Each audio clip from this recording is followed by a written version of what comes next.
I never thought I'd find myself digging through my parents' office at midnight, but desperation makes you do crazy things. The dim light from my phone barely illuminated the stacks of papers as I searched for my college acceptance letter. Mom had misplaced it earlier that day, right after I'd mentioned needing their financial information for my student aid application.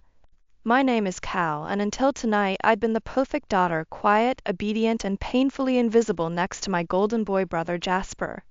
The drawer creaked as I pulled it open, making me freeze. Down the hall, my parents' steady snoring continued. I let out a breath and kept searching. That's when I saw it, a thick envelope with my grandparents' return address, postmarked 3 months ago. Strange. I hadn't received anything from them recently. My hand shook as I opened the envelope. Inside was a letter and what looked like legal documents. The first line made my stomach drop. Dearest Callahan, we want you to know about the education fund we've set up for you. Education fund? What education fund? I kept reading, my vision blurring as I took in the details. $20,000 specifically earmarked for my college education. The letter was dated well before my college acceptance, back when I was still trying to convince my parents that university was worth considering. We know your dreams are bigger than the small-town life your parents envision, my grandmother wrote. This money is yours to use, no strings attached. The documents showed everything, account numbers, transfer details, signatures. But I'd never seen a penny of it. My parents had received this months ago and never said a word. A floorboard creaked behind me. What are you doing in here? I spun around to find my mother in her silk robe, arms crossed. The letter crinkled in my tight grip. When were you going to tell me about this? My voice came out steadier than I expected. She glanced at the paper and something flickered across her face. Guilt, maybe? Disappeared so fast I might have imagined it. That money is being put to better use, she said, reaching for the letter. Your brother's new business venture. You gave my college fund to Jasper? The words felt like glass in my throat. Keep your voice down, she hissed. This is what's best for the family. Jasper has real potential. And I don't. Don't be dramatic, Callahan. You can take classes at the community college like we discussed. Jasper needs this investment for his future, for his engagement to Serena. You understand that, don't you? I looked at my mother, really looked at her. Her perfectly styled hair, even at midnight. The way she held herself like she was always being photographed for the local society pages. Everything had to be perfect in her world, and somehow I'd never quite fit into that picture. No, I said quietly. I don't understand at all. I folded the letter and slipped it into my pocket before she could grab it. I'm calling Grandma and Grandpa in the morning. You will do no such thing. Her voice had that sharp edge I knew too well. This is a family matter, and it's been decided. You're right about one thing, I said, moving past her toward the door. It is a family matter. And Grandma and Grandpa are family too. Callahan Reed, if you walk out that door... I didn't hear the rest. I was already halfway down the hall, my heart pounding with a strange mix of anger and something else, freedom maybe. For the first time in my life I saw my mother clearly, and with that clarity came a decision. I wasn't going to be invisible anymore. Grandma Maeve's guest room felt more like home after just 3 days than my old bedroom ever did. The morning sun streamed through lace curtains as I unpacked the last of my clothes, trying not to think about the dozen missed calls from my mother. The sound of china clinking downstairs drew me to the kitchen, where Grandma was setting out her good tea service. She looked up with that knowing smile of hers. Your mother's coming over, she said, placing a third cup on the tray. Thought we might need the fancy cups for this one. My stomach clenched. How did she? Small town, sweetheart. The Martha from the grocery store saw you helping your grandfather with the groceries yesterday. She paused, adjusting a napkin. Your mother wasn't pleased to hear it from her instead of us. Of course. Heaven forbid the town gossips catch wind of any Reed family drama before my mother could control the narrative. Right on cue, the doorbell chimed. Grandma squeezed my hand before going to answer it. I heard them in the foyer, my mother's practice laugh, the click of her heels on hardwood. When they entered the kitchen, Mom was wearing her charity board smile, the one that never quite reached her eyes. "Callahan," she said, as if we were meeting at a garden party, "this little tantrum has gone on long enough, don't you think?" "Lila," Grandma's voice carried a warning, "that's not why we're here." "You're right, Mother." Mom sat primly at the kitchen table. "We're here because my daughter is being unreasonable about family obligations." "Unreasonable?" I couldn't help but laugh. "You stole my college fund and gave it to Jasper. How is that reasonable? We redistributed family resources where they would do the most good." She stirred her tea with precise movements. "Your brother's business venture will benefit everyone. The connections he's making through Serena's family alone." "I don't care about connections." The teacup rattled as I set it down too hard. "I care about my future. The one you decided wasn't worth investing in. The community college has perfectly adequate programs." "That's enough." Grandma's voice cut through the tension. She turned to my mother. "Lila, do you remember when you were 18? When you wanted to study art in Paris?" Mom's hand froze mid-stir. "That was different." "Was it?" "'Cause I remember a young woman with dreams bigger than this town, who cried for days when her father said no." Grandma leaned forward. "You swore you'd never do that to your own children." "I grew up," Mom snapped. "I learned what really matters. Had a security." "Living someone else's life?" I asked quietly. The look she gave me could have frozen hell. "You have no idea what sacrifice means, what it takes to maintain a family's position in society. Your father and I have worked too hard to let you throw away everything on some foolish dream of independence." "The only thing foolish here," Grandma said, "is thinking you can control your children's lives forever." Mom stood abruptly, her chair scraping against the floor. "I see you've both made up your minds. But remember this, Callahan, actions have consequences. If you insist on this path, don't expect any support from your father and me." "You mean like the support you've already shown by stealing my college fund?" She flinched, just slightly, but I saw it. For a moment, something flickered in her eyes, regret maybe, or fear. Then it was gone, replaced by that perfect mask again. "I'll see myself out," she said, turning toward the door. She paused, not looking back. "Your brother's engagement dinner is Saturday. The whole town will be there. It would look better if you attended." After she left, I let out a breath I didn't know I'd been holding. Grandma wrapped an arm around my shoulders.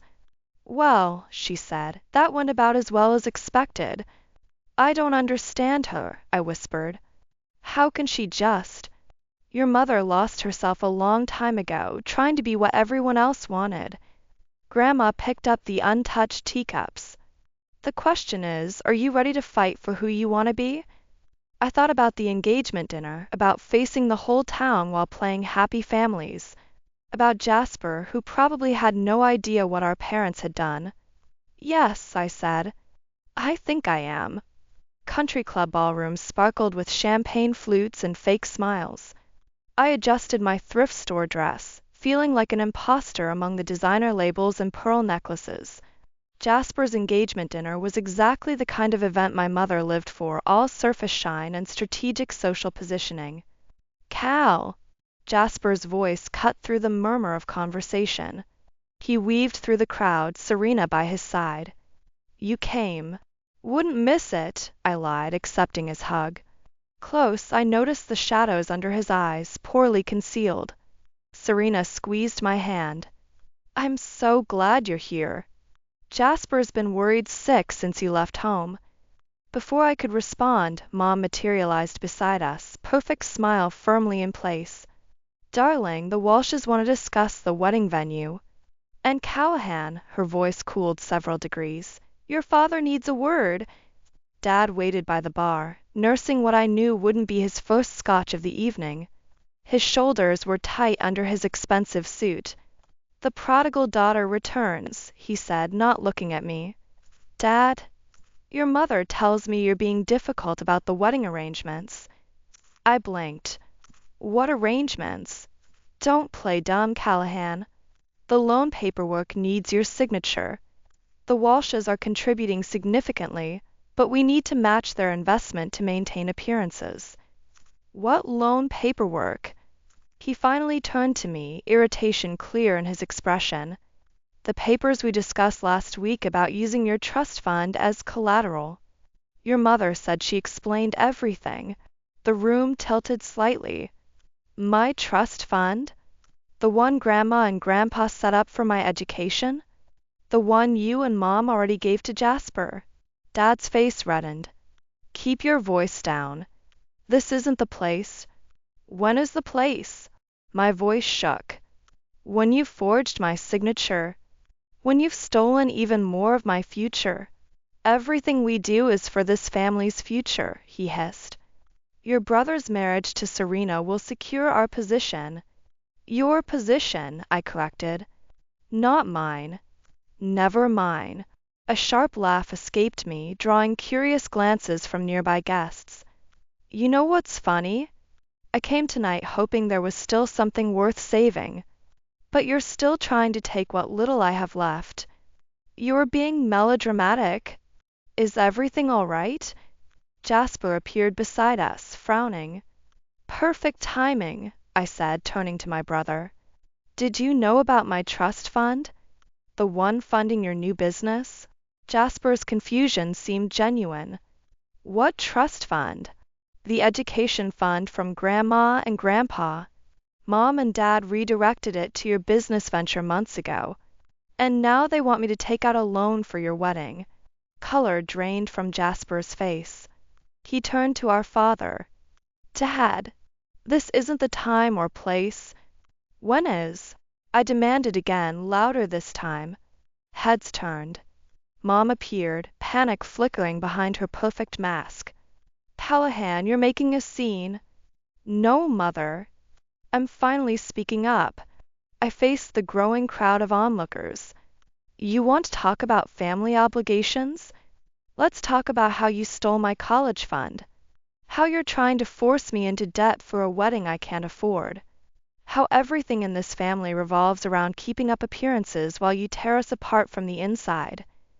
That's enough. Dad grabbed my arm. Jasper stepped between us. Let her go. The room fell silent. Mom's carefully constructed world cracked visibly as whispers started. I'm done, I said quietly, pulling free. Done being the family's sacrifice. Done watching you destroy everything real in the name of appearances. I turned to Jasper. I'm sorry. I love you, but I can't watch this anymore. As I walked out, I heard Serena's voice behind me. Jasper, did you know about this? And then my brother's response, soft but clear. No, but I'm going to find out. Sighed in the cool night air, my hand shook as I texted Grandma to pick me up. The facade had finally cracked, and through that crack I caught a glimpse of something I hadn't expected, not just anger or revenge, but the possibility of truth setting us all free, even if it had to break us first. The email from Sterling and Associates lit up my phone screen at 3 in the morning. I'd been obsessively checking since submitting my internship application last week, but now that the moment had arrived, my finger hovered uncertainly over the notification. Grandpa Arthur found me on the back porch an hour later, still staring at my unopened email. Can't sleep? He settled into the chair beside me, offering a steaming mug of cocoa. They offered me the internship, I said quietly. His face broke into a proud smile. That's wonderful news. It's in New York. Ah. He understood immediately. New York meant leaving everything behind, the town, the drama, the constant weight of family expectations. It meant really choosing myself for the first time. My phone buzzed. Jasper's name flashed on the screen. You should answer it, Grandpa said, squeezing my shoulder as he stood. Some bridges are worth keeping, even if others need to burn. I waited until he was inside before accepting the call. Hey, stranger, Jasper's voice was soft, careful. Got a minute? Sure. I've been doing some digging since the engagement dinner. He paused. There's more, Cal. The more than just your trust fund. My stomach clenched. What do you mean? Mom and Dad, they've been using Grandma and Grandpa's money for years. Country club memberships, their social circle, my private school tuition, it all came from the Sterling Family Trust. They've been living on credit and appearances. Cocoa turned bitter in my mouth. How did you find out? Serena's father is a financial advisor. He's been helping me understand the business venture Dad wants me to take over. His voice cracked slightly. It's all smoke and mirrors, Cal. They're drowning in debt, and they're trying to use my marriage to Serena to save themselves. Pieces clicked into place. Mom's obsession with status, Dad's drinking, their desperate need to control everything and everyone around them. Does Serena know? Yes. He sounded tired. She's been amazing, actually. Wants me to walk away from all of it, start fresh. Are you going to? A long pause. I don't know. But there's something else you should know. Mom's planning to contest Grandma and Grandpa's trust. She's claiming they're mentally unfit to manage their own finances. The world tilted sideways. She can't do that. She's already filed the paperwork. That's why I'm calling. You need to warn them. My free hand clenched into a fist.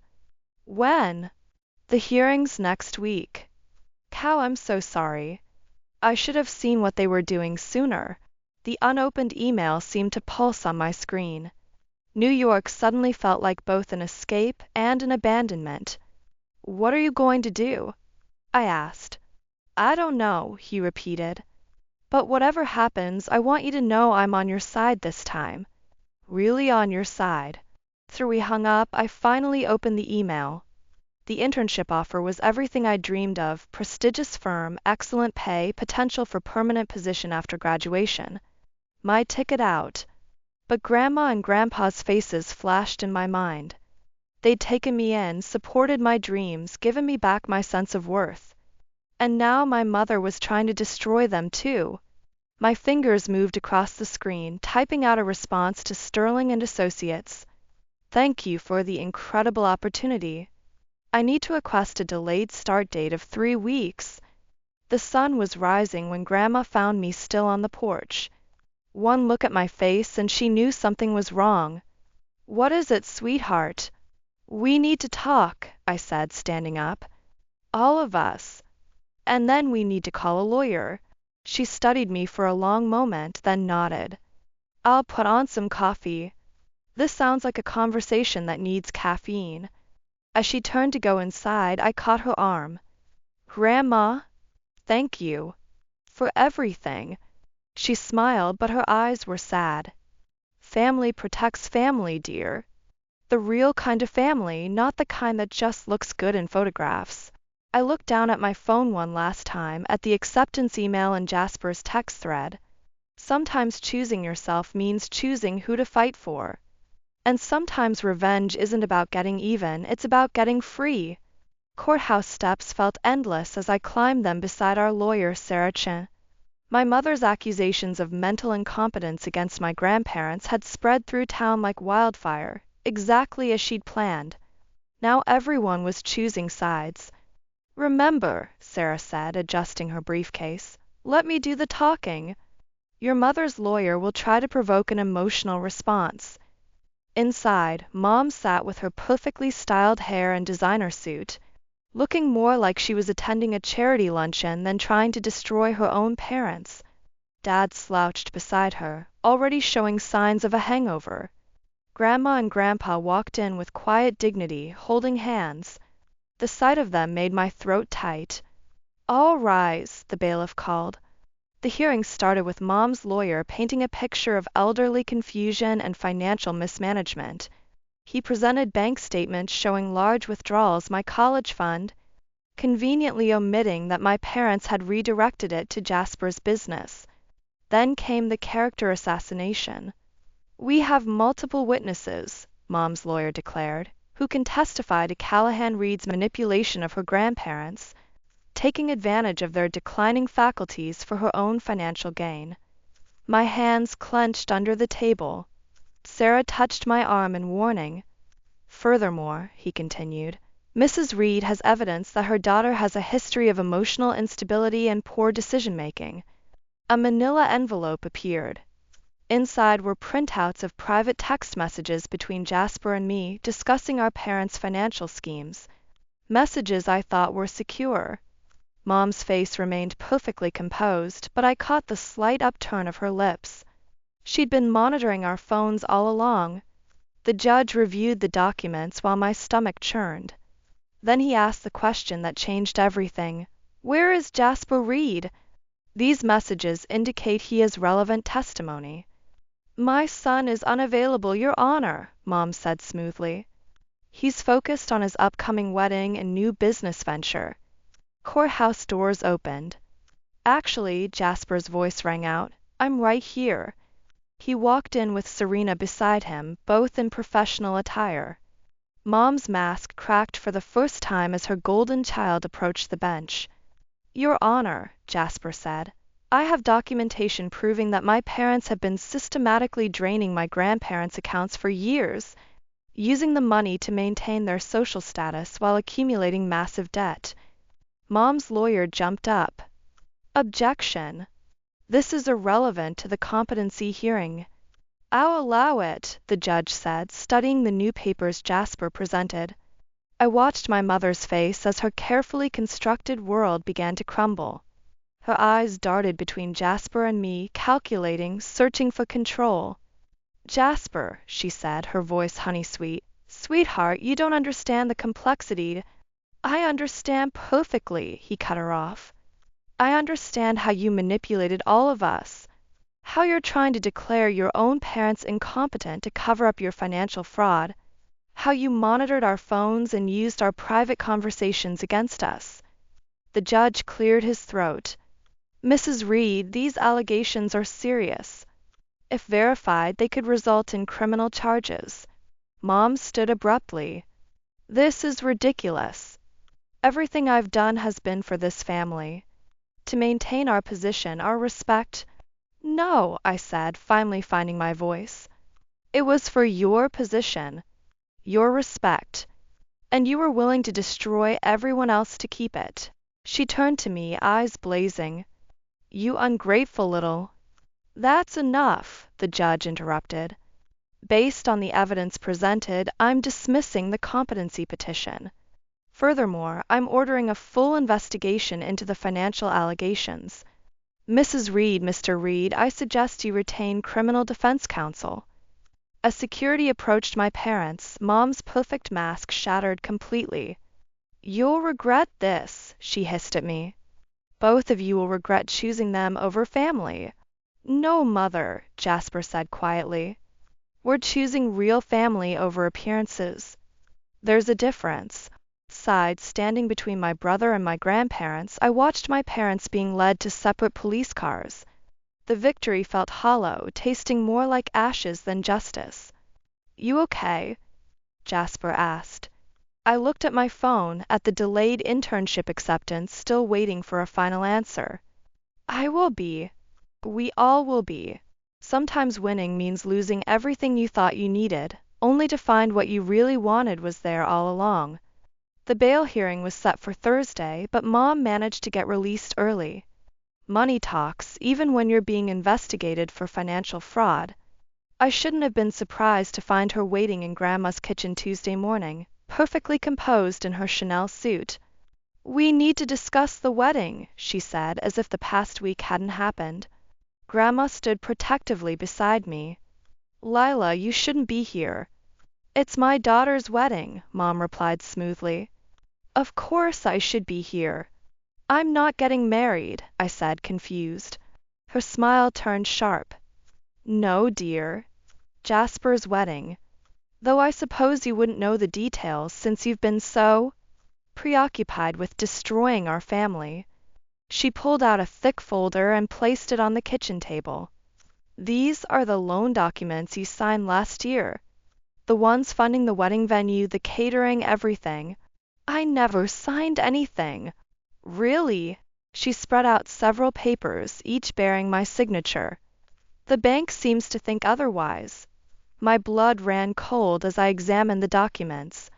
The signatures looked real, perfect copies of my own handwriting. When did you? You left so many school permission slips lying around over the years, she said casually. It was simple enough to practice. Grandma reached for the phone. I'm calling Sarah. Go ahead, Mom said. But consider this, a fraud investigation will delay the wedding. Serena's family will withdraw their support. Jasper will lose everything he's worked for. Is that what you want, Callahan? To destroy your brother's happiness too? My hands shook as I looked at the loan amounts. Hundreds of thousands of dollars, all in my name. You're bluffing, I said, but my voice wavered. Am I? She stood, straightening her jacket. The Walsh family values reputation above all. One hint of scandal and they'll pull Serena out faster than you can say family shame. Just ask your father. He's already drinking himself to sleep over what you've done to us. What I've done? The words caught in my throat. You're the one who what? Protected this family? Maintained our position? Everything I did was for you children, and this is how you repay me. Her voice cracked, showing real emotion for the first time. You have until tomorrow to withdraw the fraud allegations. Otherwise, I submit these documents to the bank. After she left, I sank into a kitchen chair, the weight of her threat crushing my chest. We'll fight this, Grandma said firmly. Sarah will know what to do. My phone buzzed, a text from Jasper. Just heard from Mom. Is it true about the loans? Another buzz. Serena's parents are asking questions. They're talking about postponing everything. A third. Cal, please. I can't lose this too. I stared at the loan documents, at my forged signature repeated over and over. Mom had planned this perfectly, my word against hers, with Jasper's happiness as collateral damage. Cal. Grandma touched my shoulder. What are you thinking? I'm thinking about Jasper, I said quietly. About how he stood up for me in court. About how he's finally happy with Serena. This isn't your responsibility, isn't it? I looked up at her, feeling the weight of every decision that had led to this moment. Mom's right about one thing, the Walshes will run at the first sign of scandal. Jasper will lose Serena, his future, everything. And what about your future? Grandma demanded. Your internship? Your dreams? I touched the loan papers, tracing my forged signature. Maybe some dreams cost too much. My phone buzzed again, the internship coordinator asking for my final decision. Cursor blinked at me, waiting for a response that would either save my brother's happiness or preserve my own future. Sometimes the hardest choices aren't between right and wrong, but between two different kinds of sacrifice. And sometimes revenge isn't worth the collateral damage it leaves behind. I picked up my phone and started typing, knowing that whatever I decided, something irreplaceable would be lost. The church bells were already ringing when I pulled into the parking lot. Guests in designer suits and summer dresses filed through the heavy wooden doors while I sat in my car, staring at the manila envelope on the passenger seat. Inside was every piece of evidence Sarah had gathered, years of forged signatures, fraudulent accounts, and financial manipulation. Everything needed to bring my mother down once and for all, and destroy Jasper's wedding in the process. I grabbed the envelope and headed for the church's side entrance. The bridal suite door was ajar, voices drifting out. Can't reach the bank until Monday, Mom was saying. Everything's arranged, Jasper. Just trust me. Like I trusted you about Cal's college fund? I froze outside the door. Your sister made her choices, Mom replied smoothly. But today is about you and Serena. Don't let Cal's drama ruin this too. Drama? Jasper's voice cracked. You forged her signature, Mom. To put her in debt for my wedding without even telling me. I did what was necessary. No. Serena's voice now, sharp and clear. You did what was easy. Using Cal to fix your mistakes was easy. Lying to everyone was easy. I pushed the door open. Mom stood in her mother of the groom dress, perfect as always, while Jasper and Serena faced her in their wedding attire. Cal, Mom's smile didn't reach her eyes. I thought we had an understanding about today. We do. I held up the envelope. I'm here to make things right. By destroying your brother's wedding? How selfless of you. Actually, I turned to Jasper. I'm here to save it. I pulled out the bank documents, the real ones showing Mom's years of fraud. These prove everything. The forged signatures, the stolen money, all of it. Mom's mask cracked slightly. Callahan, think about what you're doing. I have. I handed the papers to Jasper. But there's something else you should see first. I produced a second document, my withdrawal from the fraud investigation, already signed and dated. What is this? Jasper asked. My surrender. I met Mom's startled gaze. You win, Mother. The investigation ends today. The loans stay in my name. Your reputation stays intact. Cal, no, Serena stepped forward. You can't. I can. And I will. I turned back to Mom. But here's what happens next. You're going to sign over your share of Grandma and Grandpa's trust to me. All of it. And you're going to leave them and me alone. Mom's laugh was brittle. Or what? Or these papers go to the police anyway. Maybe not today, maybe not this week, but someday. When you least expect it. You'll spend the rest of your life wondering when everything will fall apart. You wouldn't. Wouldn't I? You taught me well, Mother. About leverage. About control. About using people's fears against them. The silence stretched between us, heavy with years of manipulation and hurt. Finally, Mom reached for her designer purse, pulled out a pen. You've become quite calculating, Callahan. I learn from the best. She signed the trust transfer with her perfect signature, her real one this time. As she handed it back, something flickered in her eyes. Pride? Regret? I couldn't tell anymore. The ceremony starts in 10 minutes, she said quietly. I should check on the guests. After she left, Jasper grabbed my arm. Cal, you can't do this. Those loans are worth it, I finished. Your happiness is worth it, but your future is still mine to choose. I smiled, feeling lighter than I had in weeks. Besides, I already accepted the internship. Turns out New York firms pay pretty well. Serena hugged me. You're something else, Cal Reed. Speaking of which, I pulled away, straightening Jasper's bow tie. Don't you two have a wedding to get to? As the music started playing and Jasper took his place at the altar, I slipped into a back pew. Mom sat in the front row, perfect posture, perfect smile, perfectly alone. Sometimes winning isn't about destroying your enemies. Sometimes it's about choosing which battles matter most and finding victory in letting go of the rest. 6 months after the wedding, New York felt more like home than our small town ever had. My apartment was tiny, but the view of the city lights made up for it. I was reviewing case files for tomorrow's meeting when my phone buzzed with Jasper's FaceTime call. Aunt Cal. Serena's voice came through first, followed by the image of her holding up a sonogram. Say hello to your future niece. Papers scattered as I sat up straight.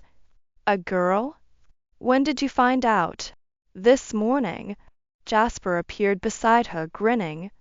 We wanted you to be the first to know. Have you told Mom and Dad? His smile faded slightly. No. And we're not going to, not yet. Dad's still in rehab and Mom, well, you know Mom. I did know. The last I'd heard, she was living in a smaller house across town, still attending charity functions but no longer running them. Queen had lost her crown, but she was hanging on to what remained of her kingdom. Grandma and Grandpa are coming for dinner, Serena said, changing the subject. They miss you. I miss them too. I glanced at my calendar, marked with upcoming court dates and client meetings. But this case is huge and nothing, Jasper cut in. Family dinner next weekend. No excuses. Family dinner. The words still made my stomach clench, even now. But when I looked at their faces, Jasper's quiet strength, Serena's warm smile, I realized the phrase had taken on a new meaning. Okay, I said. Next weekend. After we hung up, I found myself pulling out the letter that had arrived last week. Mom's perfect handwriting on expensive stationery, still unopened. The doorbell rang before I could change my mind about reading it. When I opened the door, Sarah Chin stood there, looking exactly as she had in the courthouse months ago. Your mother's contesting the trust transfer, she said without preamble. She can't. The paperwork was filed incorrectly. Deliberately, I suspect. Sarah's eyes narrowed. She played us, Cal. She knew all along there was a loophole. I should have felt angry, betrayed, ready for another fight. Instead, I found myself laughing. What's funny? Sarah asked. All of it. I picked up Mom's letter from the coffee table. She never cared about the money. She cared about control, about having one last card to play. So, what do you want to do? I broke the seal on the letter, finally reading my mother's words. Dearest Callahan, you've become everything I feared, strong enough to break free, brave enough to choose your own path. Everything I never was. Trust is yours if you still want it. But I hope you've learned what I never could, that true worth isn't measured in bank accounts or social standing. You won, darling. Not because you beat me, but because you chose to walk away. Mom. I handed the letter to Sarah. File a countermotion. Not to keep the trust, but to split it, half to Jasper's baby, half to a scholarship fund for local students. Are you sure? After everything she did. I'm sure. I looked out at the city lights, thinking of Jasper's daughter, of choices and consequences, of the difference between revenge and redemption. Some victories aren't about winning or losing. They're about choosing who you want to become. Later that night, I sent 2 texts. To Jasper, your daughter's trust fund is taken care of. Tell her Aunt Cal says welcome to the family. And after a long pause, to Mom, thank you for the letter. Coffee next weekend? Sometimes the hardest battles aren't fought with lawyers or evidence, but with the choice to break cycles instead of people. And sometimes the best revenge is simply living well on your own terms with the family you choose along the way.